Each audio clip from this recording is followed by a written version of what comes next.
အားလုံးပဲမင်္ဂလာပါကျွန်တော်အခုရောက်ရှိနေရတော့ကျွန်တော်တောင်ကလာကုန်းမောင်9လမ်းမှာရှိရဲကျွန်တော်ရဲ့site တစ်ခုပေါ့နော်ကျွန်တော်တို့အဲကွန်လေးလာရောက်တက်ဆင်ဖို့အတွက်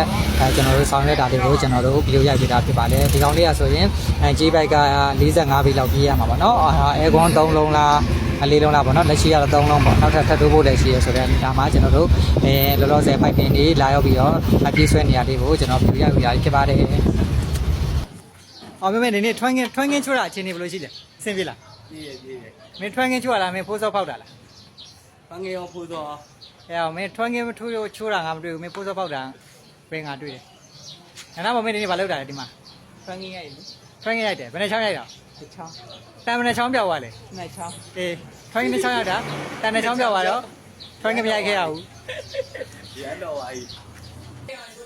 ညီဒီနေ့အဲကွန်းတက်တာအချင်းနေထွန်းကင်းဘယ်နဲ့ချောင်းရိုက်ခဲ့တော့တန်ငယ်3ချောင်းဖိုးစောဘယ်နဲ့ပေါက်လဲကိုစော4ပေါက်ဖိုးစော4ပေါက်ဤစိမ့်သွားပြီမင်းတို့โอเค